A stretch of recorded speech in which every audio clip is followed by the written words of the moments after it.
Who is Sombra, and how do you become a better Overwatch player with her? Hello everybody, I am PhotoGuy79, and welcome to my Sombra guide. I'll be giving you some tips and tricks on to make you a better Sombra player. Of course. Let's just jump right into it and going over some basic tactics and some basic ideas just before we go into the individual skills and abilities. The first thing you gotta know about Sombra is you have to communicate. Communication is such a key part, a key strategy to Sombra. It is something that makes your gaming a whole lot better. It makes your team a whole lot better as well. In some of these clips you'll be seeing I'm in Xbox party, and about 50-50 of the games I'm in voice chat party, and the other times I'm not, and you just kind of do your best. But you will have much more success if you communicate with your party. And this is everything from calling out health packs that are hacked, calling out ultimates that are up, calling out targets you've hacked, and calling out when you're ready to EMP and sharing that with your group. You got to look at it as Sombra's kind of this quarterback, this hub of information, and what you want to do is share that information as much as possible. Number two is always be moving. Never be standing still with Sombra. You're an easy target for snipers, you're an easy target for everybody else, and because of a lot of her skills synchronized with each other, it'll help out a lot of your other abilities. And the third final part is you gotta have a good team. Sombra can make a great team amazing, or it can make a bad team worse. Because you're giving up so much DPS with Sombra, you need to have the team pick up the slack of Sombra not being able to crank out enough damage. Sombra's skills come in opportunistic. They come from being a scavenger. They come from taking that petty little shot towards the end. She is not, she's in the offensive class, but she's kind of more of a support. She's more of a debuffer. So what you want to do is you want to have your team be able to crank out the damage. If you're getting medals in damage at the end of the game, something's gone wrong. Someone's not doing their job right, because Sombra should not be doing the damage. Sombra should be getting the last little kills and killing blows. She should not be doing the damage. And that's really a big part of it, because you need your team to work together with Sombra, and Sombra needs to work together with her team to have any type of success.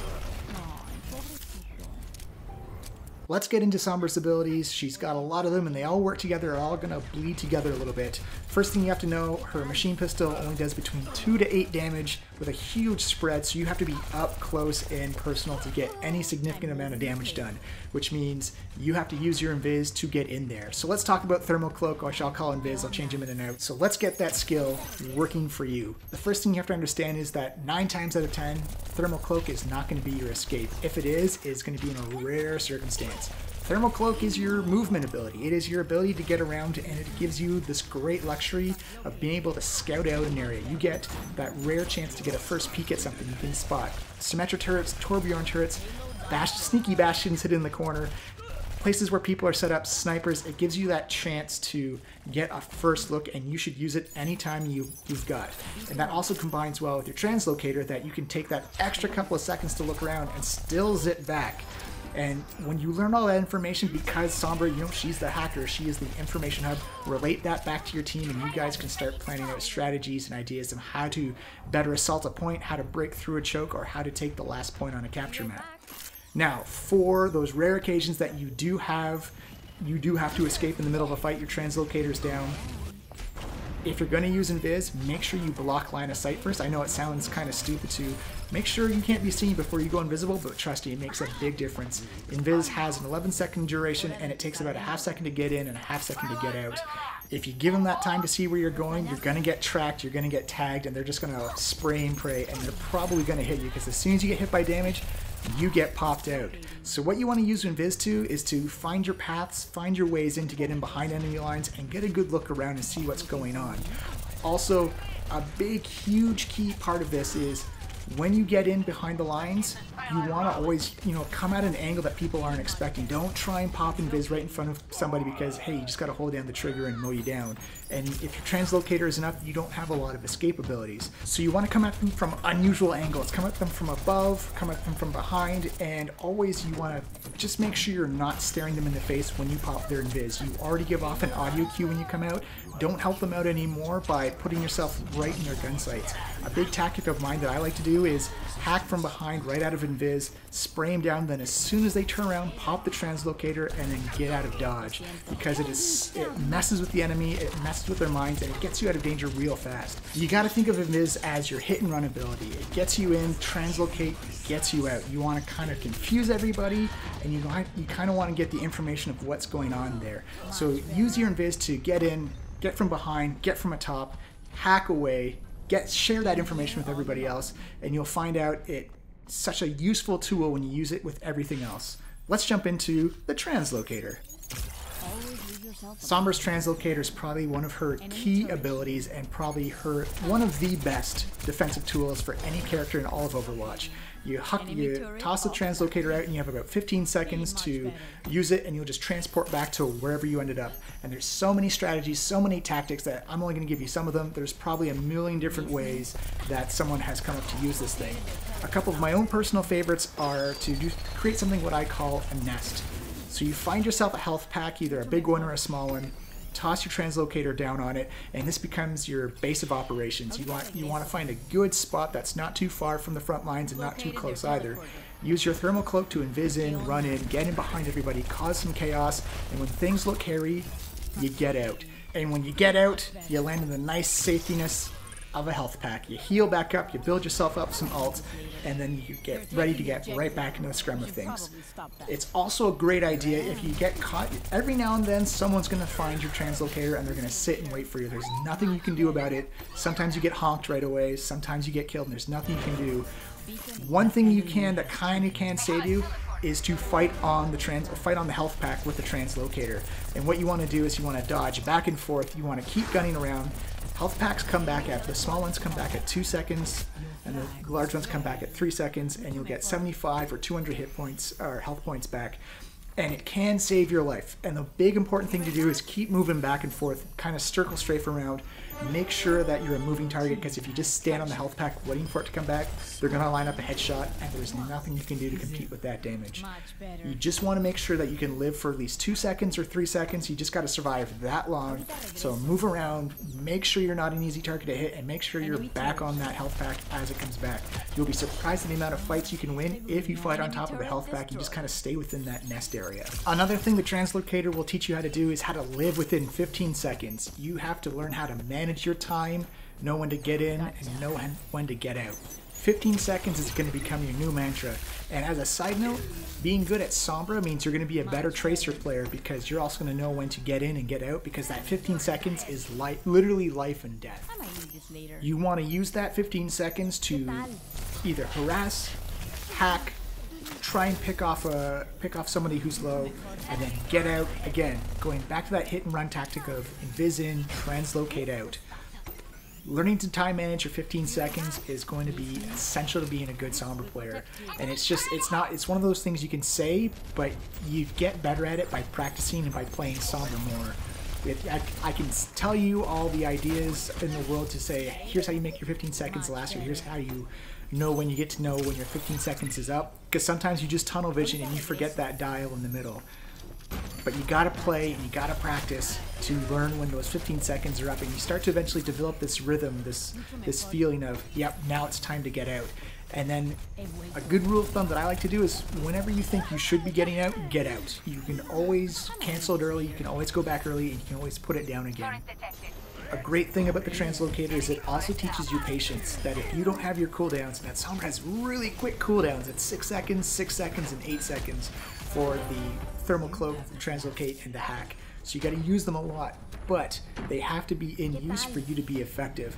You just can't run in, like there's so many situations where you can hold off and just say, do I have the time to run in? Unless you're trying to hold a point or stall on a point, maybe not wait. But what you can do is learn to pace yourself and learn to use the time of cooldowns that you are useless. You're just essentially feeding them ultimate charge, you're feeding them kills, you're feeding them respawn timers with the new overtime.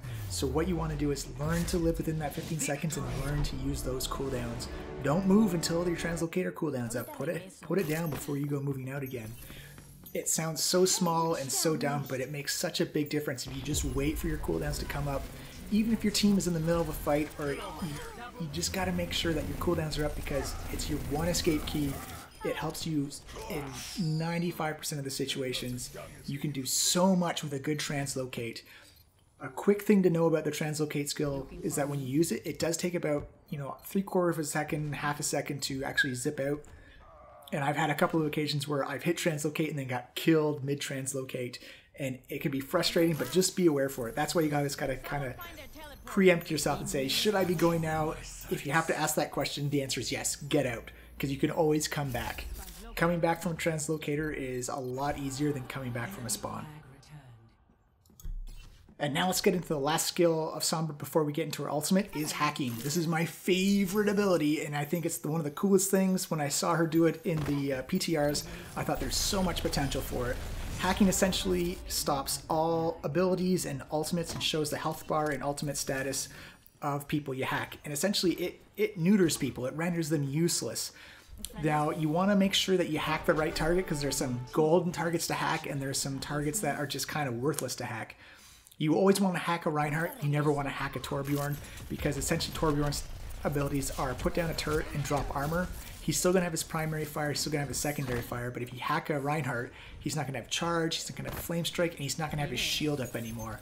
And I kind of wanted to wait a bit to do this before putting out the video because the hack got changed, and we also have a new character coming up, Osira, that has some abilities that you want to know you want to be able to hack. You can also use hack to interrupt some ultimate abilities. The ultimate abilities you can interrupt with hack are McCree's Deadeye, Pharah's ultimate, Reaper's ultimate, Roadhog's ultimate, and if you get lucky, if you catch Junkrat in mid-animation, you can actually hack his Riptire and it'll go, the ultimate meter will go back down to 0. And again, the same thing with Invis. You want to hack from behind, you want to hack from above. You don't want to give people that chance to react. And also, you also want to hack first before you attack. I'd say before the patch changes that, maybe you can get away with sniping somebody or piking somebody by catching them off guard. But there's so many escape abilities and there's so many different tools and abilities to other heroes out there. You want to hack first and then open fire. Things like Bastion, I'd say maybe before his changes, before his damage reduction, sure, fire away, but now you gotta hack him to get your full damage in. Same thing with Widowmaker, you want to hack her before they hit the grapple hook and zip away. Same thing with, especially with people like Ana. Ana will drop a grenade, hit you, heal her, and it just kind of nullifies everything you want to do. You're gonna have to peace out real fast. So you want to hack first, shoot second, and then translocate out right away. Prime targets for your hacking, like I said before, Reinhardt's a big one, Zarya's huge, Zenyatta. You want to get to know the other characters' abilities with Sombra so you can figure out who the best targets to you are to hack. Again, I usually find myself hacking tanks to take out Diva's shield, to take out Reinhardt's shield. Tanks are a great target, DPS is also a great target. Hacking a Reaper before he can Wraith form away, or hacking a soldier so he can't sprint or can't Helix rocket is also amazing.